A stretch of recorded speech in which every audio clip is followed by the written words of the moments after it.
என்ன லட்சுமி, காலையிலேயே கோயிலுக்கு போயிட்டு வந்துட்டியா? ஆமாங்க. பிரசாதம் எடுத்துக்கங்க.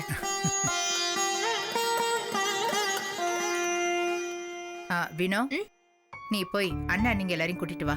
எதுக்குமா? ஒரு முக்கியமான விஷயம் பேசணும். போய் கூட்டிட்டு வா. செம்பா, இங்க வா. இந்த வரேன் பெரியம்மா.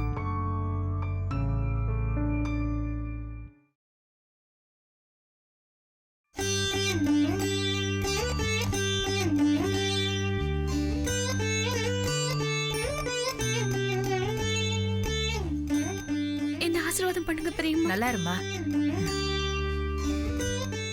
எல்லாருக்கும் கூட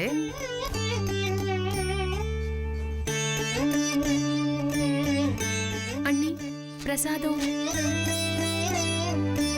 அண்ணி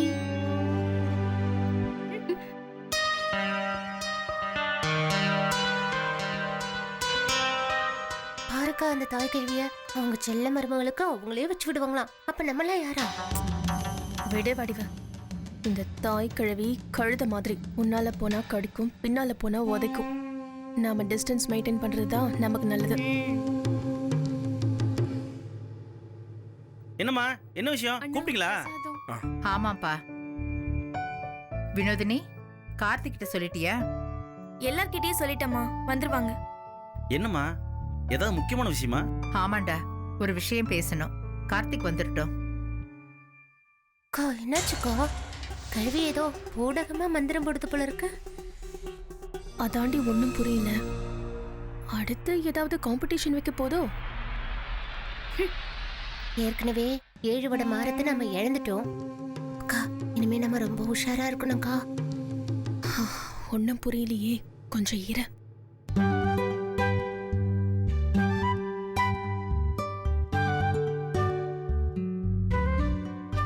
மா, இதோ கார்த்திக் வந்துட்டான். இப்போ சொல்லுங்க, என்ன முக்கியமான விஷயம்? என்னது முக்கியமான விஷயமா? நான் இல்லாமலா? உட்கார். வந்துட்டார் நாட்டாம சொம்ப தூக்கிக்கிட்டு. என்னம்மா, என்ன விஷயம்? நான் கண்டுபிடிச்சிட்டேன். போன வாட்டி பெஸ்ட் மருமக போட்டி வச்சிருந்த மாதிரி இந்த வாட்டி பெஸ்ட் மகம் போட்டி வைக்க போறாங்க.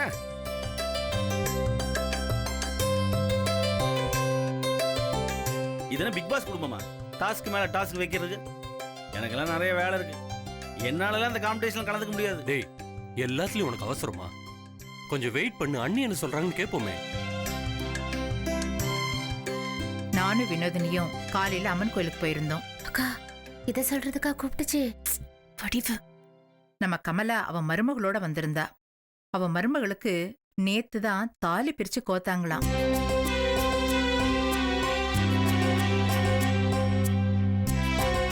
கார்த்திக் செம்பா கல்யாணத்துக்கு அப்புறம் தான் அவ பிள்ளைக்கே கல்யாணம் நடந்துச்சு. அவ மருமகளுக்கே தாலி பிரிச்சு கோத்துட்டாளாம். ஆனா நமக்கு இந்த விஷயம் தோணவே இல்லை. பாத்தீங்களா அத்த? அது முறையா முன்வாசல் வழியா வந்து கட்டின தாலி. அதனாலதான் எல்லாம் முறையா பண்றாங்க. அதானே? என்னம்மா பேசுறீங்க? சடங்கு சம்பிரதாயத்தெல்லாம் மதிக்க வேண்டாமா? நம்ம வீட்டுல ஒரு விசேஷம் நடந்திருக்கு, அதை முழுசா பண்ண வேண்டாம்? ஆமா லட்சுமி, நானும் அதை பத்தி யோசிக்காமலே இருந்துட்டேனே. பொம்பளை, நானே இதை இவ்வளவு நாளா எப்படி மறந்தேன்னு தெரியல. உங்களுக்கு எப்படிங்க தெரியும்?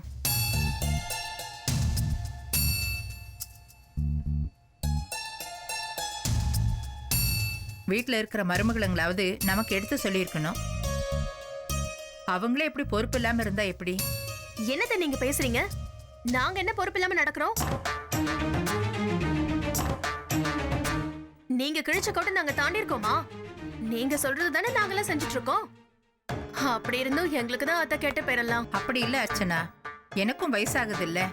இனிமே இந்த மாதிரி விஷயத்தெல்லாம் நீங்க தானமா எடுத்து பண்ணணும். எங்களுக்கும் அதெல்லாம் தெரியும் அத்தை. ஆனா இதெல்லாம் நாங்க எடுத்து பண்ண வேண்டிய விஷயமா? தாலி பிரிச்சு கோக்குறதுங்கிறது அவங்க அம்மா வீட்டுல செய்ய வேண்டிய சடங்கு.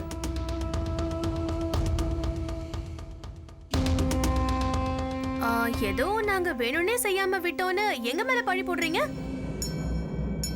செம்பாக்கு அம்மா வீடு இல்லாததுக்காக நாங்க பலிகடை ஆக முடியுமா?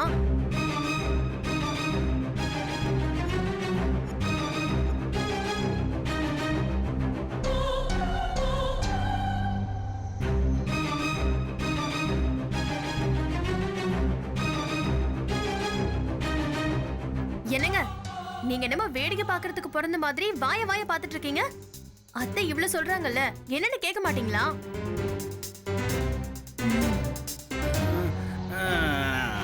அதானே, என்னம்மா நீங்க எப்ப பார்த்தாலும் எங்களே குறை சொல்லிட்டு இருக்கீங்க? இதெல்லாம் ரொம்ப தப்புமா. என்ன சொல்ற சந்திரா? நம்மளையும் உள்ள இழுத்து விட்டுட்டான் இந்த ஈமுக்கோழி மண்டைய. அண்ணா, அம்மா ஏதோ சொல்றாங்கன்னா அதுல ஏதோ நல்லது இருக்குன்னு தானே சொல்றாங்க. அப்படின்னு நாம தான் நம்பிக்கிட்டு இருக்கோம். ஆனா அவங்க எல்லாத்துக்கும் நம்மள தானே குத்தம் சொல்லிக்கிட்டு இருக்காங்க. டேய், இப்ப எதுக்கு நீ தேவையில்லாம ஆர்கியூ பண்ணிட்டு இருக்க? உங்களால முடியாது, அதைத்தானே சொல்ல வரீங்க? என்னப்பா இப்படி பேசுறீங்க? ஏப்பா எனக்கு பேக்கரியில் எவ்வளவு வேலை இருக்கு. எல்லாத்தையும் விட்டு இந்த குடும்பத்துக்கு நாயை உழைச்சிட்டு இருக்கேன். டக்குன்னு அப்படி ஒரு வார்த்தை சொல்லிட்டீங்க. அண்ணா, நம்ம என்ன பண்ணாலும் இந்த வீட்டுல நல்ல பேரே வாங்க முடியாதுண்ணே. அதான்டா. சந்திரா, நீங்க பாக்குற வேலைய யாரும் எந்த குறையும் சொல்லல. செம்பாவுக்கு தாலி பிரிச்சு கோக்கணும், அதான் விஷயம். அண்ணி அதை அவாய்ட் பண்றதுக்கு தான் 4 பேரும் சுத்தி சுத்தி இந்த மாதிரி ஜாங்கிரி பெஞ்சிட்டு இருக்காங்க. அது உங்களுக்கு புரியலையா?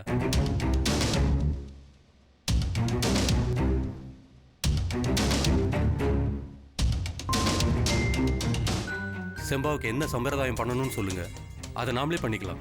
இங்க பாருங்க சின்ன மாமா, எப்ப பார்த்தாலும் நீங்க எங்களையே குறை சொல்லிட்டு இருக்கீங்க.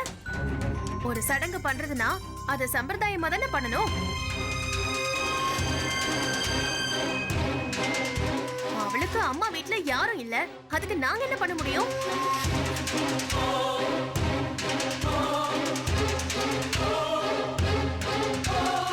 அவளுக்கு அம்மா அப்பா இல்லாம போனது அது எங்க குத்தமா?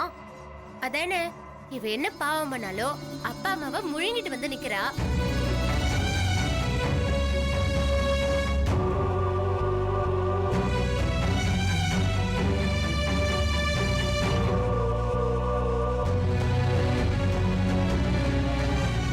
என்ன பேசுறீங்க எல்லாரும்? செம்பாக்கு அப்பா அம்மா இல்லங்கிறத வருத்தப்படக்கூடிய விஷயம். தயவு செஞ்சு கேலி பண்ணாதீங்க. நாங்க என்னமோ இவளோட அப்பா அம்மாவை கழுத்து புடிச்சு நெரிச்சு கொண்ட மாதிரி பேசிட்டு இருக்க. ஏன் இப்படி எல்லாம் பேசுறீங்க? நீயே இப்படி பேசிட்டு இருக்க. இப்ப நாங்க என்ன பண்ணணும்? செம்பாவோட அப்பா அம்மா இறந்து போயிட்டாங்கன்னு எங்களையும் மூலையில உட்காந்து அழுதுட்டு இருக்க சொல்றியா?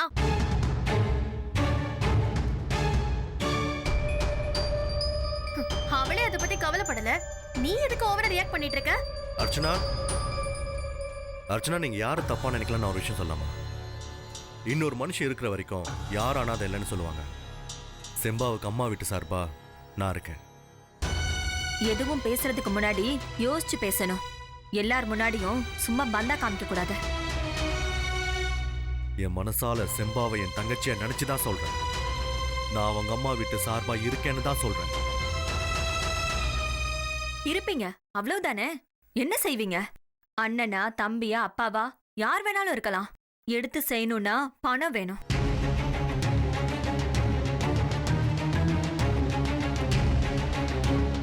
நாமளே இப்போ இங்க என்ன நிலைமையில இருக்கோன்னு தெரியும்ல. வாய மூடுறியா இல்லையா? இது நாள் வரைக்கும் உன் மேல நான் கை வச்சதே கிடையாது. தேவையில்லாம அடி வாங்காது.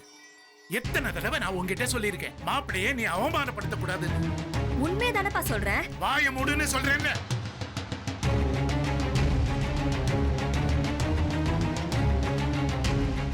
இருங்க மாமா, இப்ப எதுக்கு நந்தினி மேல இவ்ளோ கோவப்படுறீங்க? அவ என்ன தப்பா சொல்லிட்டா? தாலி பிரிச்சு கோக்குறதுனா என்ன? சின்ன பசங்க ஸ்கூல்ல வைக்கிற மாதிரி ஊசி நூல் கோக்குற பந்தயம் நினைச்சிட்டீங்களா? அது ஒரு சடங்கு, அது ஒரு சம்பிரதாயம்.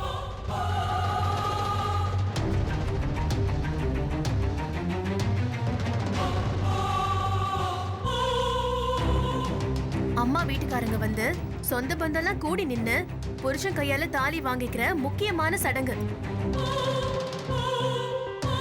கல்யாணத்துல கூட ஒரு முடிச்சுதான் மாப்பிள்ளை போடுவாரு, மீதி முடிச்ச நாத்தனார் தான் போடுவாங்க.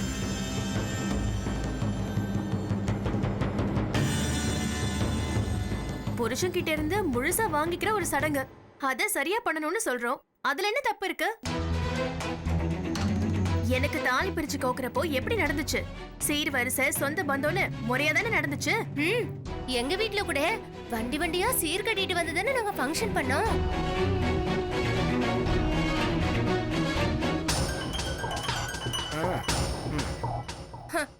அந்த மாதிரி பண்றதா இருந்தா பண்ணுங்க, இல்லன்னா பண்ணக்கூடாது. எங்க ஆத்துக்காரனும் கச்சேரிக்கு போனான்னு எதுக்கு இதெல்லாம்?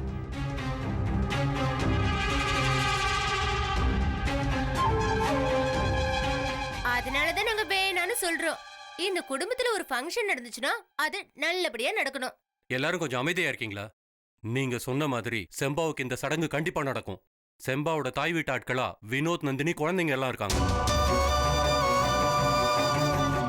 அவளுக்கு என்ன சீர் செய்யணுமோ அது என்னோட சொந்த செலவுல நான் செய்யறேன்.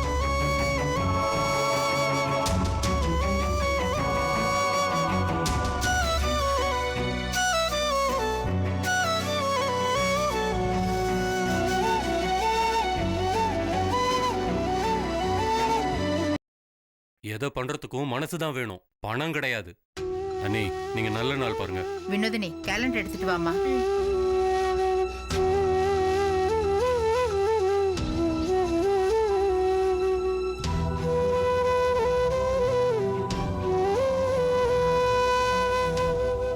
குடு. இந்தாங்க. இதுல நல்ல நாள் பாருங்க. அஷ்டமி, நவமி, குளிகை, 18ஆம் தேதி புதன்கிழமை நல்ல நாளா இருக்கு. மாமா, இப்படி திடுதிப்புன்னு சொன்னா எப்படி மாமா? அதான் நாங்க எல்லாத்தையும் பாத்துக்கிறோம்னு சொல்லிட்டோம்ல. சந்திரசேகர் பொண்ணு வீட்டுக்காரன், ராஜசேகர் மாப்பிள்ளை வீட்டுக்காரன். நீங்க மாப்பிள்ளை வீட்டு சைடுல இருந்தா போதும், இந்த ஃபங்க்ஷன் நடக்கும், நல்லபடியா நடக்கும். இதுக்கு மேல இத பத்தி யாரும் பேச வேண்டாம், நீங்க எல்லாரும் போலாம்.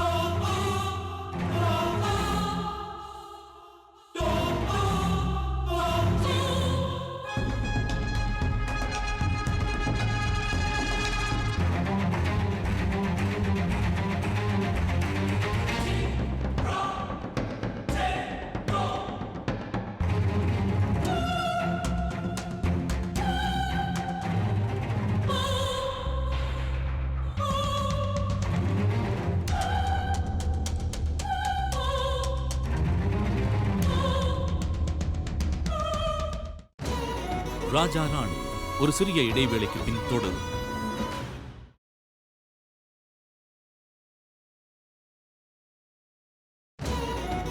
ராஜா ராணி தொடர்கிறது. உங்க மனசுல என்ன நினைச்சிட்டு இருக்கீங்க? எங்கேயாவது வெளில போகணுமா? இப்ப எதுக்கு சம்பந்தம் இல்லாம பேசுறீங்க? இப்போ உனக்கு வெளியே போறதுக்கு ஒரு காரணம் வேணும், அதுக்கு யாரு கூடயாவது சண்டை போடணும். அந்த சண்டை தானே இது? புத்திசாலித்தனமா பேசுறதா நினைச்சிட்டு இருக்காதீங்க. அப்படி பேசுறது அவனுக்கு பிடிக்காது.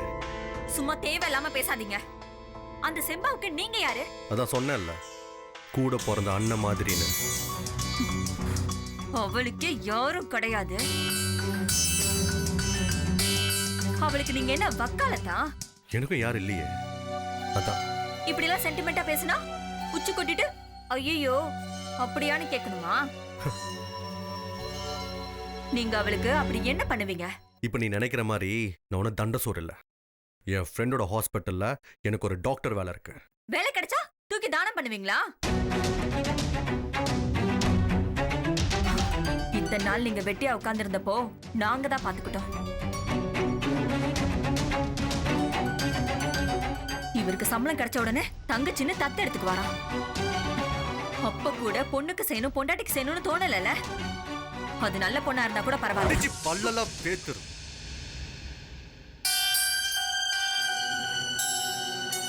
அந்த அளவுக்கு ஆயிடுச்சா?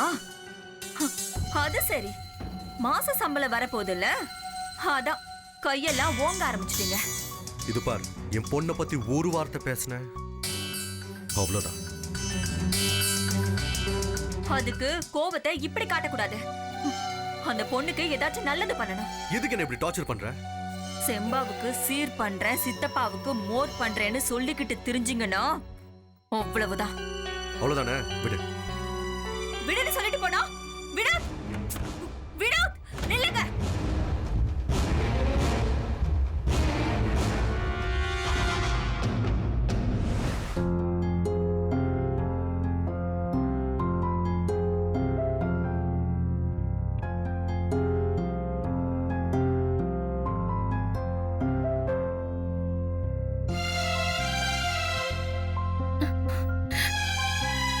செம்பா இங்க வா.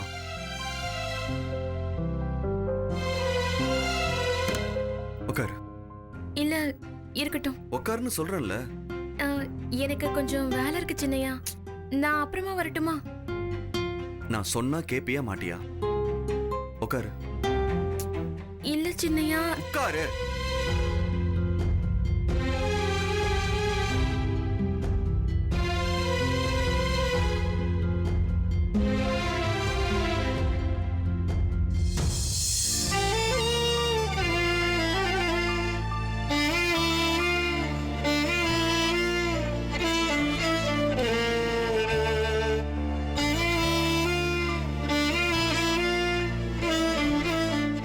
நான் ஸ்கூல் படிக்கிறப்ப ஒரு சப்ஜெக்ட்ல ஃபெயில் ஆயிட்டேன். அது என்னால தாங்கிக்கவே முடியல. அழுதுகிட்டே இருந்தேன். எங்க அப்பா வந்து இதே மாதிரி கைய பிடிச்சு அவர் கைக்குள்ள வச்சுக்கிட்டு, டேய் ஏன்டா கவலைப்படுற, நான் இருக்கேன்டா அப்படின்னு சொன்னாரு. மனசுல இருந்த மொத்த பாரமும் சட்டுன்னு அப்படியே போன மாதிரி இருந்துச்சு. இந்த உலகத்துல எல்லாத்துக்குமே ஒரு ரீப்ளேஸ்மெண்ட் இருக்கும். ஆனா பெத்தவங்க பாசத்தை மட்டும் என்னைக்குமே ரீப்ளேஸ் பண்ண முடியாது. அன்னிங்க அப்படி பேசினதுல உன் மனசு எவ்வளவு கஷ்டப்பட்டிருக்குன்னு எனக்கு புரியுது. அதெல்லாம் ஒண்ணும் இல்ல சின்னையா. இப்போ நீ செம்பாவா தான் இருக்க. எதிரிங்களை கூட மன்னிக்கிற மனசு உன்கிட்ட மட்டும்தான் இருக்கு செம்பா. அவங்க எதிரியா நினைச்சாதானே சின்னையா நான் அவங்கள மன்னிக்கணும். அவங்க அப்படி சொன்னதுனால அவங்க மேல எனக்கு எந்த வருத்தமும் இல்லையே சின்னையா. என் கூட 2 அக்காங்க பிறந்து அவங்க என்ன திட்டினா நான் அவங்கள கோச்சுப்பேனா என்ன? உன்ன தெரியுமா சின்னையா, அம்மா அப்பா இருக்கிறவங்க கூட என்ன மாதிரி சந்தோஷமா இருப்பாங்களா சொல்லுங்க? எனக்கு இங்க எல்லாமே ஜாஸ்தியா கிடைக்குது சின்னையா. சின்னதா கூட நான் வருத்தப்பட்ட கூடாதுன்னு தோ என் கையை பிடிச்சு உங்க கைக்குள்ள வச்சு ஆறுதல் சொல்றீங்களே. இப்படி ஒரு அன்பு எங்க சின்னையா கிடைக்கும்? அம்மா அப்பா இல்லையே எப்படி ஃபங்க்ஷன் வைப்பீங்கன்னு கேட்டப்போ அவ கூட பிறந்தவ நான் இருக்கேன்னு சௌமியா அப்பா சொன்னாரே. அந்த பாசத்தை எவ்வளவு பெரிய பணக்காரனாலையும் காசு கொடுத்து வாங்கிட முடியுமா?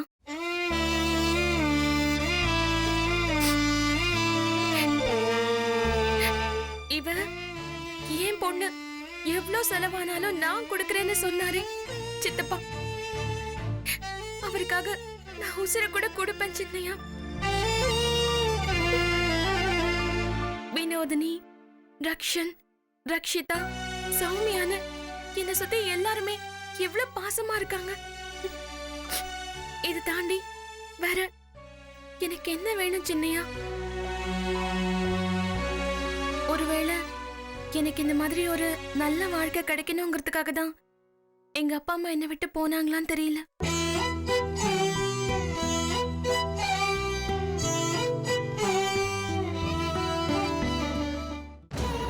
ராஜா ராணி ஒரு சிறிய இடைவேளைக்கு பின் தொடரும்.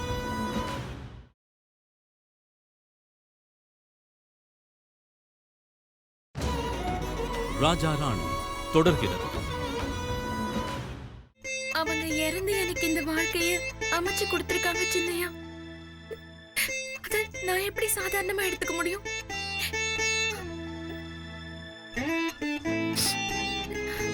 அதனாலதான் அன்னிங்க என்ன சொன்னாலும் நான் பதில் பேச மாட்டேன். அவங்க சுருக்குன்னு பேசுவாங்க, அவ்வளவுதான். ஆனா அது என்னை எப்பவுமே கஷ்டப்படுத்தாது. இவ்ளோ நல்லதை கொடுத்த சாமி ஒரே ஒரு சின்ன பிரச்சனை கொடுத்திருக்கு.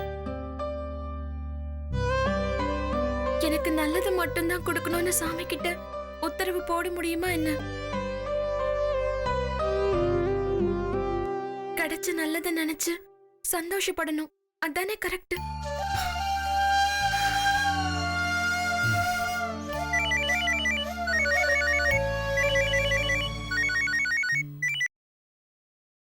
ஹலோ சொல்டா.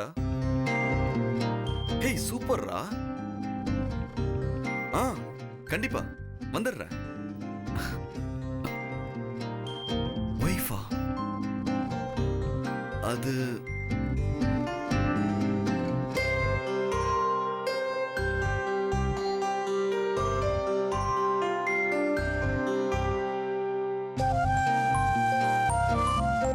சரிடா, நான் வரேன்.